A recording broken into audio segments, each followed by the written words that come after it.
ओम साई मित्र मंडळ इगतपुरी यांच्या वतीने इगतपुरी ते शिर्डी भव्य पालखी पदयात्रेचं आयोजन दिनांक 25 ते 29 जानेवारी दरम्यान करण्यात आलं होतं। या पदयात्रेची सुरुवात इगतपुरी येथून ढोल ताशांच्या गजरात आणि साई नामाच्या जयघोषात मोठ्या उत्साहात झाली। साईंच्या पालखीची भव्य मिरवणूक इगतपुरी शहरातून काढण्यात आली। यावेळी शहरात साई भक्तांची मोठ्या प्रमाणात गर्दी झाली होती। भाविकांनी पालखीवर पुष्पवृष्टी करत आणि दर्शन घेत त्यानंतर पालखी शिर्डीकडे प्रस्थान झाली।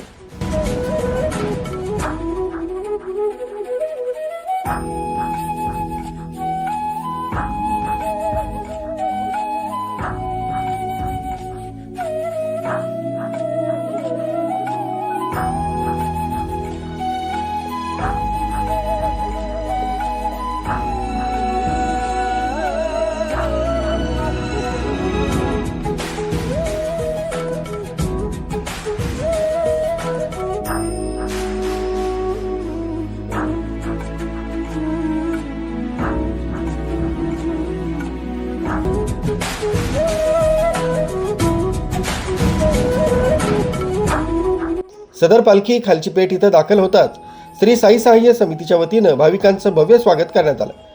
यावेळी पालखीचं पूजन करून आरती करण्यात आली।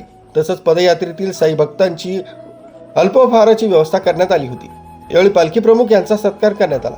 ही पदयात्रा भक्तिमय वातावरणात शिस्तबद्ध पद्धतीनं आणि मोठ्या उत्साहात साई भक्तांनी मोठ्या संख्येनं सहभाग घेतल्यानं संपूर्ण परिसर साईमय झाला होता।